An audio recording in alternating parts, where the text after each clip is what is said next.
Assalamualaikum warahmatullahi wabarakatuh. Perkenalkan, nama Suryaman dengan NIM 857581749 dari UT atau UPBJJ Bandung. Kali ini saya akan melaksanakan praktikum, di mana praktikum ini dibuat untuk memenuhi tugas pada mata kuliah PDG K4107 Praktikum IPA di SD dengan dosen pengampu Ibu Lintang Rahmayanti MPDGR.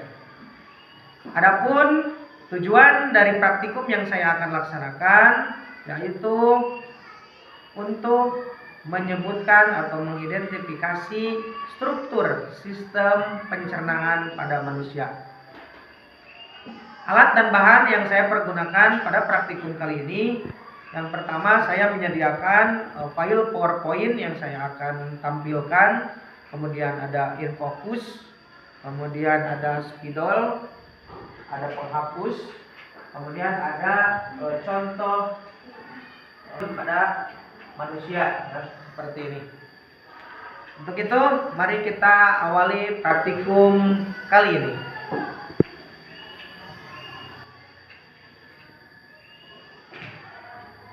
Manusia diciptakan oleh Allah Subhanahu wa taala sangat spesial, di mana berkaitan dengan itu manusia memiliki ciri yaitu perlu mengkonsumsi makanan, di mana makanan akan masuk ke dalam sistem pencernaan. Mari kita pelajari sistem pencernaan. Lihat sistem pencernaan manusia. Yang pertama,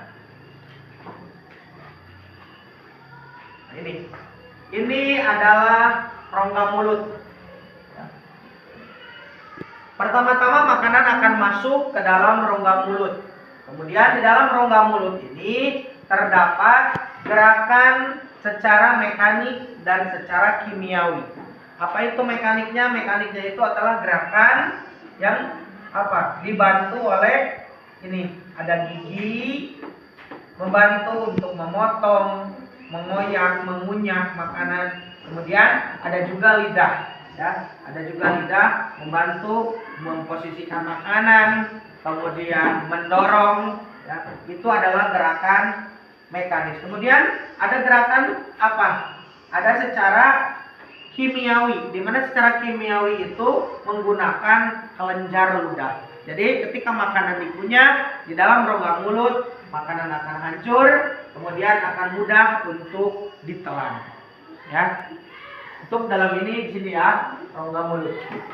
Dan setelah dari rongga mulut, kemudian masuk ke dalam kerongkongan. Ke dalam kerongkongan.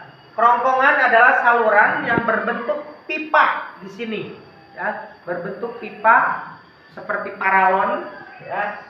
Dan ini menghubungkan antara rongga mulut dengan sistem pencernaan yang selanjutnya yaitu lambung. Dan di sini juga terdapat gerakan peristaltik namanya. Gerakan peristaltik itu di kerongkongan adalah gerakan meremas-remas, ya.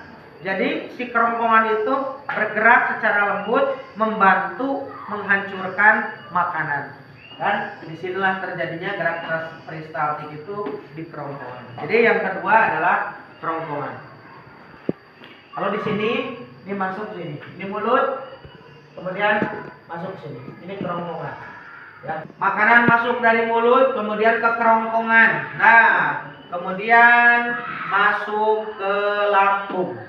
Ini adalah lambung, ya, berupa sebuah kantong yang bersifat elastis. Dia pun mampu bergerak, ya, bergerak secara kimiawi ataupun mekanik, ya. Secara mekanik sama seperti kerongkongan, dia meremas-remas makanan melalui dinding-dindingnya. Kemudian kalau secara kimiawi di sini ada yang dinamakan getah lambung, ya. Zat-zat di sini membantu menghancurkan, membantu membunuh kuman-kuman yang masuk dari makanan tadi. Di lambung, kemudian masuk ada yang namanya usus halus. Nah, usus halus itu memiliki panjang 6-8 meter yang ini.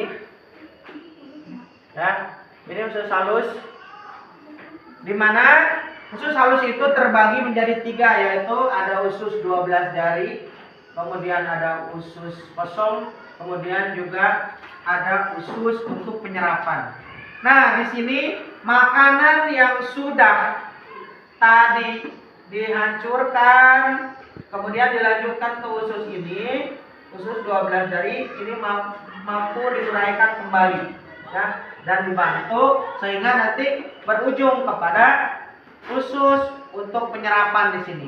Dan penyerapan di sini maksudnya apa?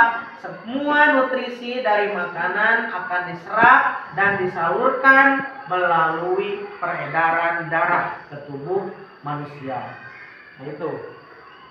Kemana? Usus halus dilanjutkan kembali ke usus besar. Ya, ini usus besar.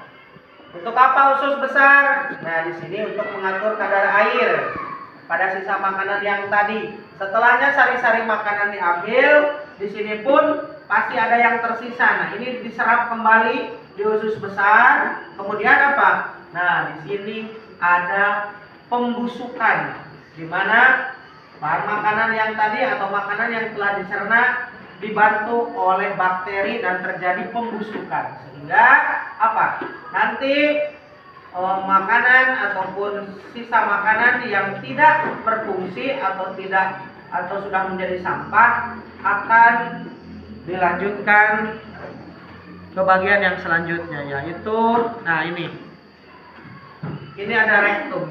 Di sini makanan disambungkan dan dia akan ditampung sementara di sini, ya, ditampung di rektum. Makanan yang terakhir akan dikeluarkan melalui anus. Jadi urutannya yang pertama dari mulut, ya, dari mulut, kemudian masuk lagi ke kerongkongan masuk ke lambung.